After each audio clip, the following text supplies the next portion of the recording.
Ladies and gentlemen, welcome back to Gaming with me, Tony Mo, and welcome to my very first Q&A. You guys were so kind to submit a bounty full of questions, a lot more questions than I ever thought I would actually end up receiving. I think we ended up around 10 questions, which is outstanding. Before we go ahead and start the Q&A, though, I wanted to preface this by saying big welcome to all of the new subscribers on the channel. There have been a lot of you over the past couple weeks, and that's just been awesome. The channel's been growing so much. Everything's just been going really well. It's a good time for the channel, despite being still really small. A lot of the exposure that I've gotten from, just things like my Star Citizen videos, even my Elite Dangerous videos have always done, fairly well. They've gotten out there. A lot of people seem to really enjoy them, and that makes me happy. On top of a big help from shoutouts from people like Luton. So just welcome all of you. I hope you join me in the new year as we continue to make some awesome content and play some awesome games. And talk about some games, whether they be awesome or terrible. But let's go ahead and start with the very first question. I've actually got these all set up. You guys will see them come up on the screen as well. And we're just going to go through them. There was quite a few, and they were all really great questions, so I figured why not just answer all of them. If there's a question that I somehow missed for whatever reason, it didn't show up because of Google Plus being Google Plus, feel free to leave it in the comment section of this video, and I'll do my best to go ahead and answer that for you. Let's go ahead and start off with the very first question from Mercy Banisher. Mercy Banisher asks, are you going to invest any more time into Insurgency content on the channel? The answer to that, simply put, is yes. I put up my very first video for Insurgency a couple days ago, and I definitely plan to play more and more of the game as we move into the new year. Spend some more time starting to learn the maps and just generally get an understanding for the way the game plays, the sort of pacing of it all, and of course the game modes and how they actually function, so I can become better at the game. But you will indeed see more Insurgency content here on the channel. Moving on, we have a question from Almighty Lusk. It's actually a two-parter. It says, what got you started with YouTube as well as gaming? I'll answer the gaming one first because that's the easiest thing, and that is my mom. She put a controller in my hand when I was around 4 years old, I think. Pretty young. I started playing NES. Games like Gumshoe were one of my favorites, RC Pro-Am, Excitebike. And the list just went on and on. Obviously, The Legend of Zelda, Metroid, Castlevania. Got a Super NES, and things just kept growing from there. I've really been playing games pretty much my entire life. In terms of what got me started with YouTube, it was really just a will, a want to do this sort of thing. When I saw, what people were able to do with YouTube, how it was turning into more than just this joke channel. When I first started learning about YouTube, it was kind of like E-Bombs World. The next evolution of E-Bombs World, there was just a lot of useless crap on it. There wasn't anyone really making, this type of content we see now. I mean, come on, there's entire TV shows. The production quality on some of these series, whether they be gaming related, cars, hunting, cooking on YouTube, is insane. It's really taken over, and in many ways, in my opinion, dominates and excels where television hasn't been able to. But for me, it started actually 4 years ago, almost 5 years ago now, was when I first had my interest sparked. Is before I even thought about starting YouTube. There was a couple producers that were getting big at the time, and I was like, oh, this is a neat idea. I didn't really care much for the people I was seeing. At the time, I think, all I really knew about was people like CNanners and Hutch, people like that, and that's not really the type of content I personally enjoy watching. I much rather enjoy the more intelligent discussion, the more focused content. It's just not. I'm not really in it for the laughs. If I want to laugh, I'll go watch like a serious bit of comedy. Somebody like John Tron, for example, who is one of my favorites, by the way. Anyways, a couple years went by, and I started to get into it. It was about 2 years ago. Obviously, very rough start using like a headset microphone. Quality was terrible. My speech wasn't anywhere near as good as it is now, and I've just really developed myself along the way. Things have gotten better. I've improved my speech. I've taken out words like and yeah. Well, I still say them. It used to be a lot worse, and I'm not done improving. I'm at no means at my peak. I always look for ways to make my speech better, my commentary better, and of course just the overall quality and entertainment value of my content better. So I hope that answers that question for you. Let's go ahead and take a look at a question from X-Ray. This is one of my favorite questions, just because I love the amount that he used. X-Ray asks, if you were to suddenly win the $47 billion lotto, would you still make YouTube videos? So basically, if I won a large sum of money like that, would I still make YouTube videos? The answer, simply put, is yes. If anything, I would make more YouTube videos.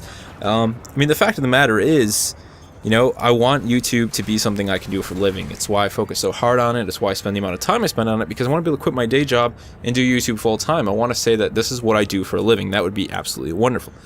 However, the other part of wanting to do this for a living is because I want to do something that I love for a living. It's not just about, okay, this is something I can make money at, I can do it, and it'll pay the bills. It's the fact that I'll be able to do something that will pay the bills and help me, you know, have a family, buy a house. But at the same time, it's something that I love. So if I were to suddenly win a ton of money, it would take away that one part. I would no longer have to do this to pay the bills, but I would still most definitely do it because I love doing it. And if anything, the channel would just be even better. It'd be insane, because I would just do ridiculous things on here. $47 billion, I could do a lot of the things I've always dreamed of doing. Go motorcycle riding in Spain with my brother. They have wonderful enduro trails up there. I'd love to go there, slap a GoPro on or something, and you know, record footage like that and do all sorts of different types of commentary. And of course, still, you know, be a gaming channel. It would just, there'd be more here, and I would probably turn off ads, to be honest. Ads would be out the door. At that point, do I really need to make money from the channel? No, it would just be purely for enjoyment, and it would be nice to not have to deal with all the issues of a partnership and a Google partner and all that other stuff. So, yes, in short, I most definitely would still continue making YouTube videos. Next question is from Devil's Demon. Simple question, and I like this one. What is your go-to game right now? This is actually a very hard question to answer. I would have to say at this very moment, as I answer this question, it has been the Halo 5 Guardians beta. They just recently added Breakout in there, which is almost this paintball-inspired sort of one-life 4v4 mode that I'm obsessed with. You guys will be seeing it on the channel very soon. Absolutely love it. It's just, you know, dead on. Awesome new game mode. So many nice small touches to it, and requires a ton of teamwork. I'm absolutely in love with it. At the same time, been playing a little bit of DCS, been learning how to fly the Huey in that. Like, great help from some of the guys from Praxis, most specifically Phineas from Praxis. A big shout out to Phineas, actually, for helping me with DCS. So those are sort of the two that in my spare time I'm just like, I want to play these. And it's nice to kind of relax and not worry so much about making content for them. I'm just playing them. And if they end up on the channel, they end up on the channel. But, you know, they're not really core elements. They're not core focuses for the channel. So they're a little bit more of my more laid-back games, I guess you could say.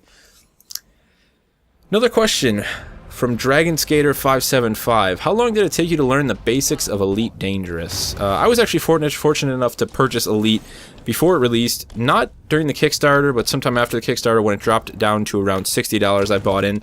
So I didn't have access to the multiplayer immediately. Instead, I was doing the single-player combat missions, which really gave you a great feel for how the game controls, and by then the flight mechanics were really dialed, and I was able to hook up my X-52 and sort of just go. And I would say this question's kind of hard to answer because it really depends on what you would consider the basics of Elite Dangerous. As the game currently stands, it is actually kind of deep, you know? It's not as deep as it will be eventually down the road. That turns people off, but there's a lot to learn there. If you're doing trading, there's more than just like going to one station and going to the next. You really have to look at the economy of the different stations. There's a lot involved there. But if I had to break down the basics to flying ships, you know, docking, and just understanding the general control scheme and sort of how the ships function and you know, how everything kind of just works when you put it together, I would say it didn't take too long, maybe a week or so. It really depends on how much you play each day, but, you know, if you play 2 hours every day for a week, I'd say you'd have the basics nailed at that point. It's not a very hard game to get into, but it is intimidating. You just have to be willing to spend that time and maybe read a little bit on the internet, and you'll be ready to go in a matter of no time. A matter of a week, I guess I should say. Next question is from Dishonorable Discharged. Do you make content that you yourself enjoy watching, or what your audience enjoys watching, or both? It's definitely a little bit of both. It has to be. Obviously, I'm making content that needs to be consistent. I've done this in the past. I still do this every once in a while where I start making a series. It's doing really well, and then I personally burn out on the game. Or I just realize, like, this isn't actually going to work in the way that I wanted it to work out. I don't feel comfortable making this sort of content, and people get upset. You know, what's happening with Armor right now, and I apologize, but hopefully Armor will be returning to the channel in the coming months. But, you know, I ran out of time to play Armor. It wasn't something that I was doing anymore. Job changes, wasn't as active in practice anymore. Just didn't have people to play with, wasn't able to put together games anymore. And people loved coming to my channel for Armor content. It's one of my best series on my channel, without a doubt, especially the Zeus stuff. And I loved making that content, but like I said, I ran out of time. So that is one thing you definitely have to focus on, is what are the people that you've brought to your channel looking for. If you had a bunch of people come to your channel and subscribe for Star Citizen and you stop making Star Citizen videos, then you have no reason to expect them to stay around. And if they leave and decide they're not going to come back, you can't be mad at them. You know, you have to expect that to happen. So you definitely have to be careful. You have to be consistent. That helps build an audience, and that'll help that audience then become more comfortable with looking at other pieces of content from you. You know, maybe somebody doesn't even care about Halo. I've done this with other content people. Like, I don't even play Heroes of the Storm, but I love watching 4Strategy Gaming's videos on Heroes of the Storm. And I imagine that's the same way with my channel. You know, people come here for Elite or Star Citizen, and they love just my commentary, and then they start watching things like Halo because of the commentary. I do that with a lot of YouTubers, and I think that is generally how we as human beings sometimes, you know, work. We don't have to particularly like a game to enjoy the content that someone might make, because it's more than just the game you're seeing. It's a whole entire commentary. And at the same time, everything that I make goes through me. I watch my videos multiple times before they go live, and I watch them multiple times after they go live, because not am I just looking to make sure that everything is sort of put together right and I didn't screw up in a small piece of edit or something somewhere. I'm also, you know, making sure that I personally can sit through an entire video. If I get bored with my videos 3 to 4 minutes in, then I know I have to change something.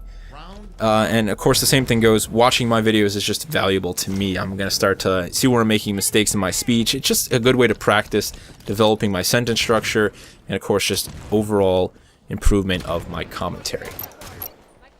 On to the next one.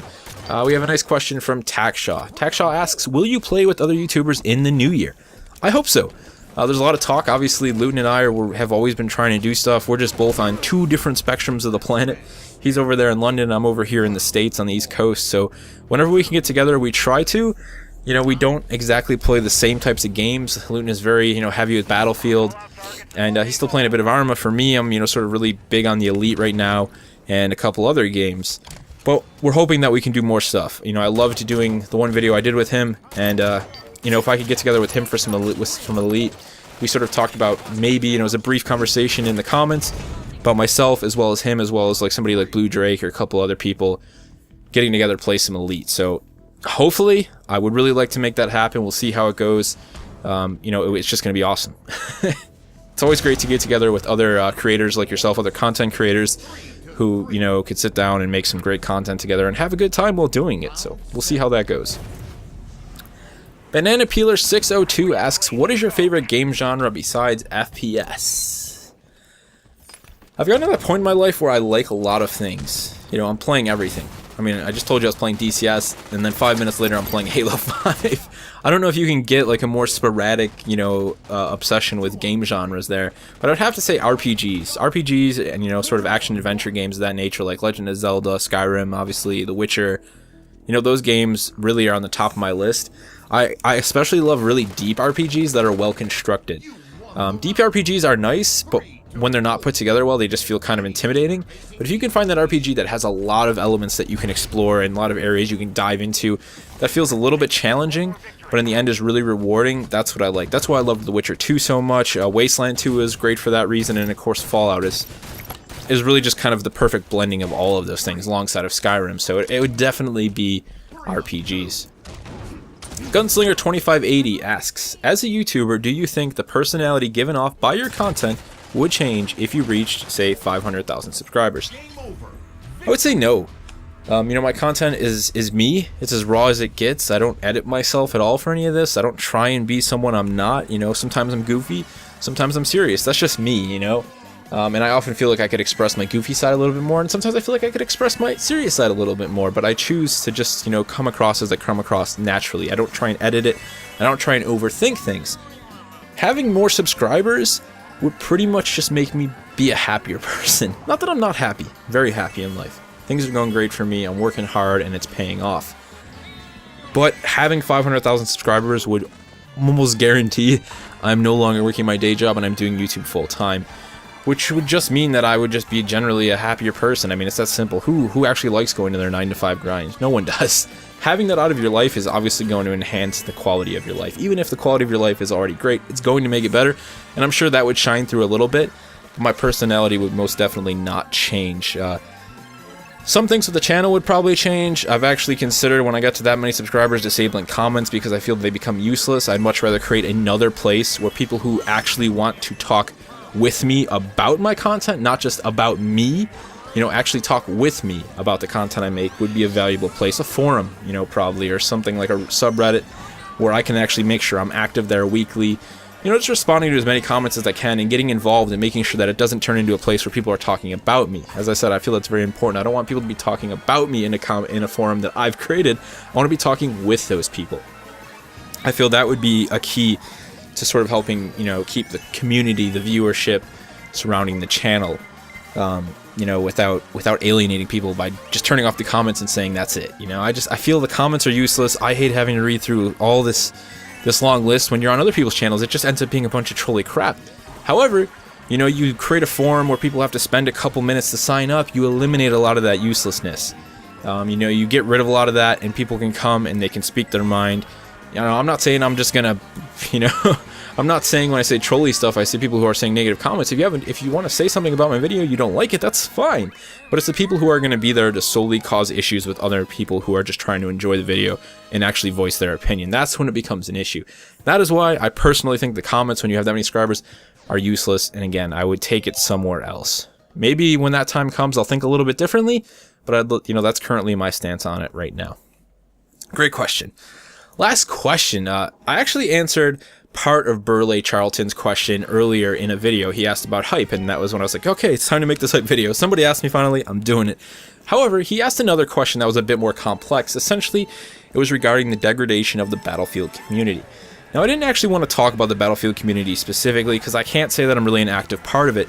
I've always played Battlefield, apart from Battlefield 2 and, like, you know, 2142, on a console. Bad Company 2, Battlefield 3, Battlefield 4, Bad Company 1. Primary console games for me. I've always played there, which meant I was always playing in a small squad with my friends, which meant that mass team communication wasn't a thing. You weren't really seeing the community side of things. However, there is something that I do understand that I personally see as an issue with all gaming communities.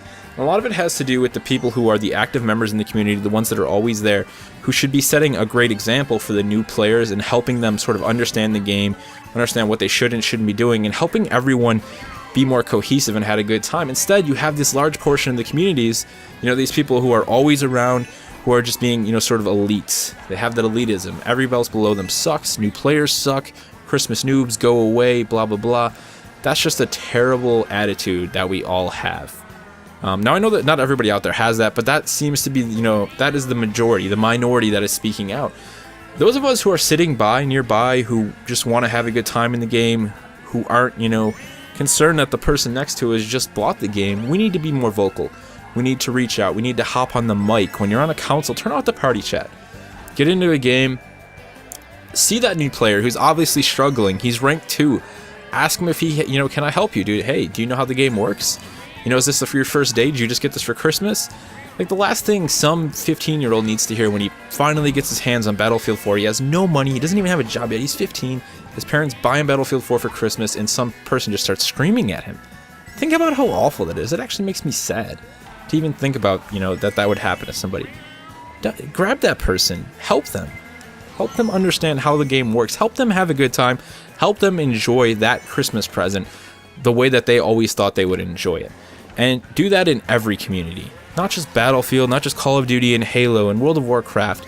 You know, I don't even care if you want to see your community is positive. Just, I'm speaking to the individuals, all of us. Let's just do a better job of accepting new players to these communities, of helping them understand how the games work, of being vocal in a positive manner, of being vocal in general. You know, we do not speak out enough. We sit by, we complain, rather than asking questions. I'm a victim of it as well. I've definitely done it. And recently, I've made an oath to myself when I play Xbox games, especially by myself, I always have a mic in. My first words when I join a game in Halo 5, the beta these days, is, hey, how's everybody going? Anybody have a mic? Just spark conversation. Be friendly. We need to overpower the people who choose to spark conversation in a negative way. You know that person on Xbox Live who has his mic on just so he can scream at people and call them names. Overpower him. Let there be more of us speaking out in a positive manner, asking, how's everyone doing? Let's have a good time today. That's what we need more of. That's what needs to happen. So let's spread that. Let's make that happen. And I promise you that sort of thing, it spreads like cancer. It spreads like virus. You know, when you get on and that somebody speaks out to you in a positive manner, you're going to feel more you're going to be more willing to do the same thing the next time you play. And all we're doing by bringing all these new players in and greeting them with this really positive, warming welcome is we're helping them, number one, want to learn how to play the game properly, and number two, just we're helping create a stronger community. Communities need to be big. You don't want to see a community shrink and shrivel up and die out. The more players you can have, the better. It's just about making sure that the highest percentage of those players as possible is given a warm welcome and understands how the game works and is treated and taught how the game works in a positive manner. Probably could have said that in a much briefer manner, but I'm pretty sure I got my point across. And that does it for the very first Q&A. Thank you for everyone who participated and submitted questions. That was awesome. Great way to kick off the new year. I want to talk a little bit about going into 2015 for the channel, just to kind of help give you guys an idea of what's going on. I don't often get to do channel updates, so I figured this would be a good time to do a small one. Elite Dangerous content, most definitely staying on the channel. The next Elite video should be coming in a couple days. I'm really taking my time with those. You really have to play a lot of Elite to actually be able to make a video that feels like it's the next step in your series, not just the same thing. So we're going to be doing a bit of bounty hunting, which I think you guys will genuinely enjoy. It's fun, and I needed to take a break from trading, and of course we'll also be having the next bit of the journal entry going up. I'm sort of finishing editing that up. That's going to go live alongside of that video. Top of it, Insurgency, some more Halo 5 content for those of you who are looking forward to that. And we're moving into the end of January and February. We're going to be seeing the Evolve beta going live on the Xbox One. I'm going to be having plenty of actual squad content for that. I'm going to be playing with full 4-man team for the Evolve beta come this January 15th. Lots of content going to be coming for that. We're going to see if the game can really hold up once I actually get to sit down and play with a full group of people. I'll give you guys my thoughts on it. We'll do a couple videos on it as well. And then, of course, we'll be seeing the full release of that game in February. Top of that, we got just a plethora of other releases speckled throughout the year that I'm sure everybody's looking forward to. The Witcher 3, obviously Halo. And the list, I'm sure, will just grow and continue to get larger and larger as the year goes on. If there's any games that you guys are really genuinely looking forward to in 2015, let me know all about them. Leave them in the comment section below, whether it be some tiny niche indie game that I've probably never heard of or some big AAA title that you're just really looking forward to. Leave it in the comment section below because I want to hear what you have to say. Apart from that, I hope you guys have a great new year. Just play some good games this year, and remember, try and be a more positive influence on your fellow gamers, whether they be noobs or veterans. That's really all I have to say. If there's anything else you guys would like to let me know, any other questions you'd like to see me answer, feel free to leave them in the comment section below, and I'll see you in the next one.